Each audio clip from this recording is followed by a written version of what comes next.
Allah'ın El-Vasi' degan ism sifatlari haqida tafsirlar. Bismillah, elhamdülillah ve salatu ve selamu ala Resulillah. Assalamu alaikum ve rahmetullahi ve berekatuhu.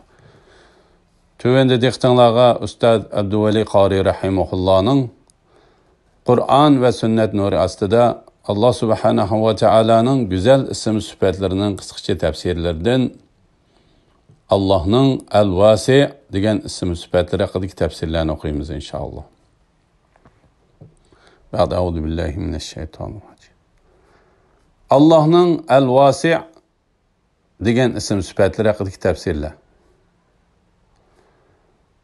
Allah'ın bu isim sifatları Kur'an'da 8 yerde tilga ilingan.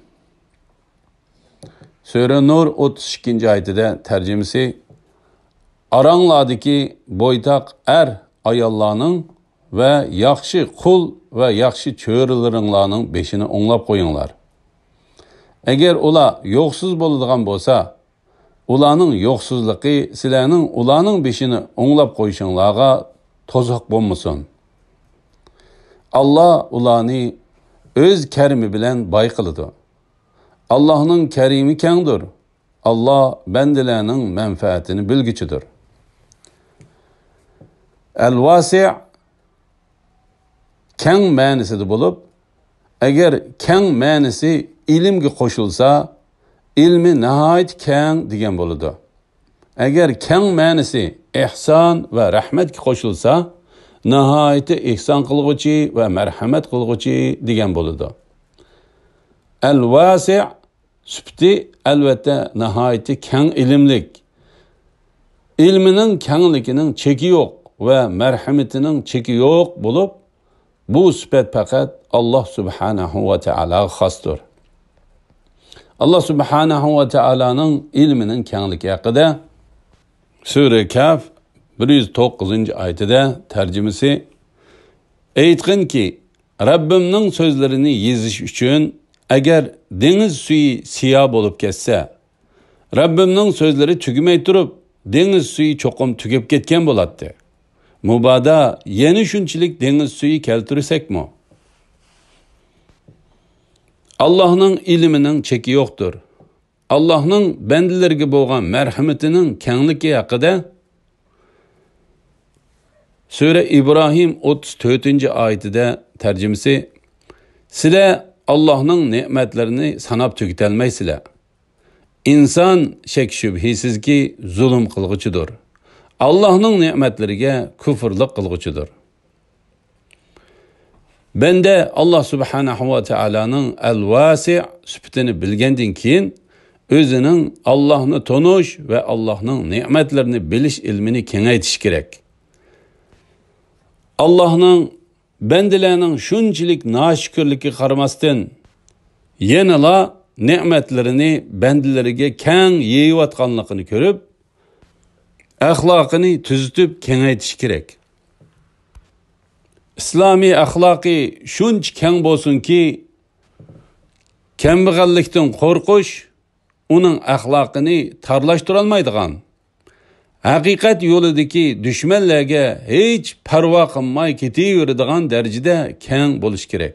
Ve İslamga zıt bolgan ahlaklar onun ahlakını tarlaştıralmaslık gerek. Şundala şu sifatın ülüş ağam bendiler qatarından hesaplandı. Kur'an ve hadislerde Allah subhanahu ve teala'nın bu isim sifatlariga alaqadar tövendeki mezmunlar tilga ilingan. Sure Bakara 286. ayetide tercümesi Allah hiç kimni taqati yetmeydigan işqa teklif qilmaydi. Sure Talaq 7. ayetide tercümesi Bay Adem ayalını ve balasını özünün baylıqıga yarışa təminləsin. Rizqi tar qılınğan Adem Allah'ın onunğa bəginiga yarışa təminləsin. Yani her Adem özünün iqtisadi ahvalıga yarışa xarajat qilsin. Allah insanni faqat taqati yetadigan ish qila teklif qiladi. Yani pekir Ademni bayni teklif qilgan ishqa teklif qilmaydi. Allah qiyinchilikdan keyin osonlikni beradi. ya'ni faqirlikdan keyin boylikni berdi. Sura Najm 32-oyatida tarjimasi ular cho'ng gunohlardan va qabih ishlardan yiroq bo'ladi. Kichik gunohlar buningdan mustasno. Haqiqatan Rabbingning mag'firati kengdir. Allah sizlarni zimindan yaratgan chog'dagi vaqtinglardan tortib, ananglarning qo'soqlaridagi bola vaqtinglardan tortib obdan biladi. Shuning uchun sizlar o'zinglarni pok hisoblamanglar. Allah taqvodor bo'lgan odamni obdan biladi.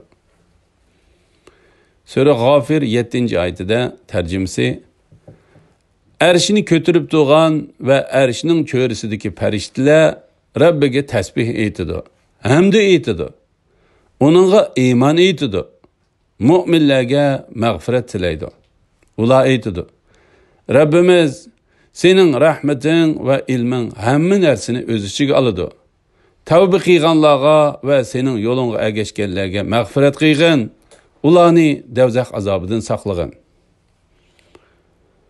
Sura Baqara 255-oyatida tarjimasi bir Allohdan boshqa ibodatga loyiq hech iloh yo'qdir. Allah hamisha tirikdir. Hammani idora qilib turguchidir. U mugdab qolmaydi, uni uyqumi basmaydi. Osmonlardagi va zimindagi hamma narsa Allohning mulkidir. Allah'ның ruhsatisiz kim mu Allah'ның oldida shafaat qila olsin? Allah ularning oldidagi, ya'ni dunyoda qilgan, keynidagi, ya'ni ular uchun oxiratda tayyorlagan ishlarning hammasini bilib turdi. Ular Allah'ның ma'lumotidan, Allah ularga bildirishni xohlagan narsalardan, ya'ni payg'ambarlarning tili orqali bildirgan narsalardan boshqa hech narsani bilmaydi.